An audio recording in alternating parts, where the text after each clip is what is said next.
You know, if you think about it, Magneto is kind of like a Jedi. He can move things with his mind. Seriously. Today we're going to take an in-depth look at this guy. We're going to do a traditional review. We have some custom accessories with him that are pretty cool. Let's dive in.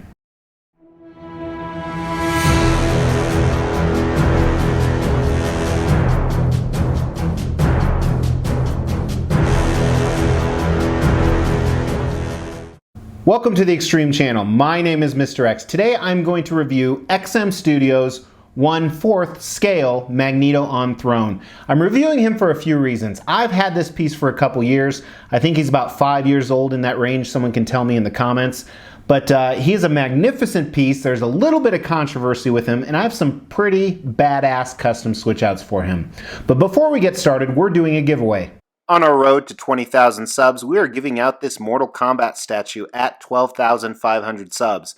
All you have to do is make sure you've liked this video, you've subscribed to the channel, and you've hit that bell notification, and stay tuned for that giveaway. Also, each month we give out extreme prizes. We pick 2 random videos that people comment on, so go ahead and comment on this one, then launch an announcement video on the 15th to see who wins. So as I said, this is made by XM Studios, and this really was the piece that put XM Studios on the map as one of the top statue manufacturers in the world. And to this day, I still think they are. And what I love about them is they continually press the bar. They're consistent with most things, sometimes scale, not so much. And honestly, I've met some of the people who run it, and they are just fantastic people in real life, and they're really all about the collectors. Now, what's really unique about this price is its original retail was 900 Singapore dollars, which is about 680 in that range US dollars.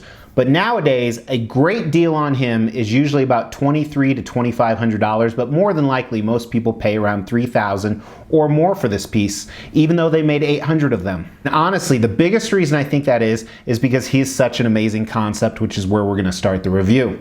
At this time, throne statues weren't hugely popular. Also, Magneto statues were not hugely popular. So they came up with this idea, let's create a Magneto statue. Let's have him on a throne that's made out of a sentinel hand and some other things we're going to talk about. And let's see how it works. So let's take a look. On the front of it, on the bottom here, you see actually Professor X's school. You see Xavier's school for gifted on the bottom. So this is kind of just like most thrones that probably have followed this model. This is kind of an end times. The enemies are defeated, everybody else is dead. As you move up him, he's very lounging, he's relaxed. And one of the things we'll talk more about in Sculpt is I like this anatomy on Magneto. I like the fact he's not overly bulked out and the fact that he doesn't have his underwear on the outside. And depending which switch outs you have on him, which we'll talk about the ones that it came with and then the custom ones I have, they're all telling a very similar story where he has defeated his enemies, he's showing off his power to an extent, but he's just kind of relaxing in what he did and what he accomplished. You can see the sentinel hand in the background, and it's a very powerful pose because he's relaxed. He has done everything he needs to do. He is the champion, he is the king. And as I said, this concept sounds familiar because most throne concepts follow down the path that XM Magneto pioneered. So I love the concept. I think it's one of the best concepts out there. And what's crazy to me about this is right now there are Magneto statues everywhere, especially in the custom world, but even in the license world. And nobody has attempted to do another Magneto on Throne yet. We're going to get back to that in a second. That tells me that nobody thinks they can beat this. However, I do know 3 high-end custom groups right now that are working on Magneto on Thrones, and I think they're all kind of racing each other to see who gets to market first or who has the best concept. But honestly, on our extreme scale, X is the highest ranking. If there was a higher ranking for this concept, I would give it that. But for that reason, we give this an X. This is an amazing concept. It is awesome. It hasn't been beat. It incorporates X-Men, it incorporates different lines of the X-Men. It is really well done. Now, design is where some of the great and controversial things are going to come into play right here. First thing I like about him is all the different switch out options. So let's look at the standard ones that came with it. He has 2 head portraits. First is an unhelmeted portrait. I'm not a fan of this, but obviously they want to offer that, so it makes sense. We'll talk about why I'm not a fan when we get to paint and sculpt. The next portrait is a helmeted portrait. This one, he has whited out eyes, gritted teeth, so he's kind of showing his power, which may or may not go with some of the other switch outs. His left hand has 2 different switch outs. The first one is it is resting on his helmet. The next one is he is levitating the Cerebro helmet. And here's a picture of how they do it. Basically, it's connected to the thumb. The thumb is actually connected to the helmet and it keys into the hand. Now those are the standard switch outs. Let's take a look at the custom ones. So first is the portrait. I love this portrait. We'll look at it close with paint and sculpt, but obviously he's much older. You can tell he was slashed by Wolverine. There's some other stuff going on we're going to talk about. This is the one I have displayed with it at all times because I believe it tells a better story. Another custom switch out is Wolverine's head. So it kind of completes that story that Wolverine gave him that scar and he has his head there. And then the last one, you can switch out his arm and he's levitating Dr. Doom's mask to show more fallen enemies. Now with this, there's tons of things you can do with both the custom and the license pieces. Let me show you. So for example, Wolverine's head you could display anywhere. You could display it next to it. You could display it on the bottom here. But if you wanted to, you could also put the Cerebro, if you don't have him levitating it with this hand right here, you could put it right there. And it is actually magnetized. So that is a neat option. Or you could actually rest his helmet there, which is also magnetized. That was really genius that they give you so many different display options. They're all great too, which sometimes there's too many display options to choose from. That is the case here, but they're all fantastic. I like to incorporate everything I can, so traditionally I put his helmet down here, Cerebro right there, and Wolverine down here as well, with this portrait and this switch out. Kind of how I flow. Now let's talk about scale. This is traditionally always called underscale. He is probably closer to 4.5, so he's between 1/4 and 1/5 scale, meaning he's 4 to 5 times smaller than he would be in real life. And honestly, in my opinion, I think he is. I think he's underscaled. He's not properly 1/4. I've had him next to custom pieces, I've had him next to licensed pieces, and something just doesn't look right. Now, I have no dog in this fight. He's an amazing piece, underscaled or overscaled, and I don't want to start some drama, but I personally think he's underscaled. I'm not going to show you all the different pictures because different companies scale their characters differently, not necessarily even true 1/4, 1/5. So that's my opinion. So we'll move on from there. I think it is a little bit of a disadvantage, and that does hurt the design. Another thing about this design, this is a crazy heavy sumbitch. This is an extremely heavy statue for how small it is, which leads you to assume it's made out of decent material and quality, so I don't say that's necessarily a negative. But overall, I think with the regular switch outs, those are some genius things going on. So if I had to grade the design, I think the switch outs are a huge pro. I think the scale is a huge negative.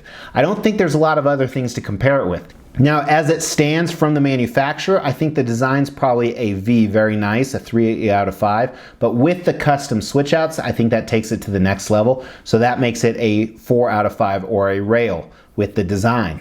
So lastly, we're going to look at paint and sculpt. Is this guy really worth $3,000?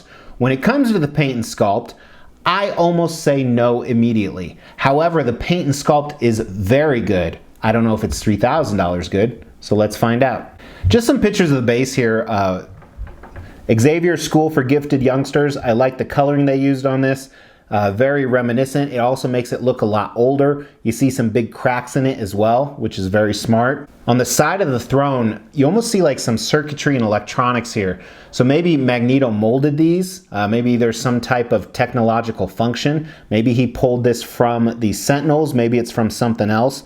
But it also adds a lot of color with the coppers and the grays. So I think that was smart. Below you actually see some rock I didn't take some pictures of. It's very minimal because the thing that really grabs you about the base is the Sentinel hand. Now even on the back here, unless this is a centerpiece, you don't see all this, but it's awesome. You see the inner workings of the Sentinel hand. You see, you know, STNL, Trask, Industries in that painted yellow color. In between the knuckles on the hands, you'll not only see a lot of damage to it, but you see some of those inner workings, some gears and switches. They just did an awesome job. I like how the thumb, presumably the thumb is ripped off for kind of an armchair rest for him at the front here with some wires coming out. This statue is 100% sculpted. And the coloring they use on the Sentinel hand is great too. Sentinels are usually purple or blue or somewhere in between, and you saw both of that on here with the base and the hand itself. And thankfully it's not too purple because Magneto has some purple in him. So let's look at that. First I want to look at his cape. I love how his cape is draped down. I've seen a lot of pieces on a chair or a throne with a cape and it's not draped well. This is done fabulous. I love the folds in it. I love the coloring on the cape. It's not too bright. Because again, this is a very old piece. This is the future. He's not going to be in his, Sunday best by any means, even though his uniform is decently clean. And you see that on the bottom. So you have your classic Magneto boots with these shin guards that are strapped on, some great looking buckles, some texture on the material underneath it, that red material underneath it. Makes it really good and pops. And one of the things you'll see as you move up, a couple different things. First is the anatomy's done really well, very muscular, powerful legs, but not too much bodybuilding. They kind of don't go with his torso. They're a little overdeveloped, but you see some folds and creases in his uniform. I also like the shading. They did a great job with the black shading on the red costume, so it makes it pop a little bit more. Also gives it a little bit more darker aspect to the statue, which falls into the story better. See up here, you see his belt, but more importantly, you don't see his purple underwear that so many times is done on the statue, which is a little bit more comic accurate, but XM Studios does do comic pieces and they do their own takes, so I like that a lot. He has presumably that metal belt buckle that helps him fly. That's one of the things he actually levitates. And as you move up, I really like the physique on him. So he is trim, he is muscular, but he's not a huge bodybuilder. And you see the anatomy underneath his textured shirt. The texture on the front is great. Not too much anatomy. You see some more creases and folds. Really well done on this upper torso. I love what they did with the uniform. I love what they did with the coloring, the texture. You see some of the metallic parts there. Very, very cool. Check out his arms. The same kind of guards he had on his legs, he has on his arms. So a lot of the same stuff going on. The buckles, his hands and gloves look great. Everything about the paint and sculpt seems to tell the same story. Now I want to show the Wolverine head, the custom Wolverine head. Check this out right here. I love the damage and deterioration on this, on the cowl itself, very faded. Of course he would keep it as a trophy. I mean, this is the guy you want to take out. And then of course you can see the adamantium underneath, which is awesome. And Wolverine's teeth were normal teeth. They were not adamantium, so very, very accurate on that. And this sculpt and paint on this is just next level. So I want to start with his unmasked portrait that he comes with.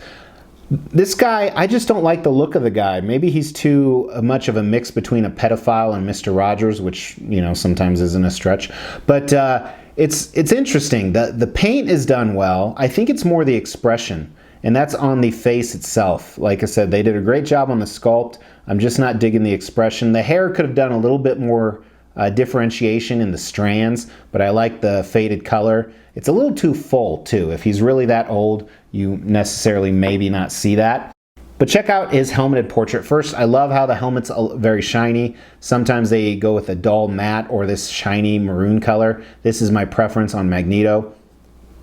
And then his face, I like the fact they did the whited out eyes, so almost like he's using his power to levitate Cerebro helmet or Dr. Doom, which was obviously after the fact, and his teeth kind of gritted. There's some areas that the paint could have been a little more clean, especially around the teeth, so I think that's a missed opportunity. And then here's the custom portrait. First, a shot of the hair. The hair, I love it. It looks like it was, like dreadlocks at one time. It's nasty and matted and dirty, which follows the story of the statue. This is the future. Who knows what is left? And you see that same thing on the front with his beard and mustache. And I love how old he looks. His decrepit skin. Wolverine took out his eye. I think the scar looks perfect. It's not fresh or bloody, but it's been there for quite a long time. I love this portrait. I think this portrait makes the statue worth what it's worth, at least in my head. So I said that this isn't a $3,000 sculpt and paint. I definitely think it's a very, very well done. I even think it's close to a rail. It's a 4 out of 5 on both the sculpt and paint. I like a lot of the things they did. It was very smart, and the more you look at it, the more obvious that, hey, this is the reason this goes for so much. So the real question is, does this have the X factor? Is this an extreme statue?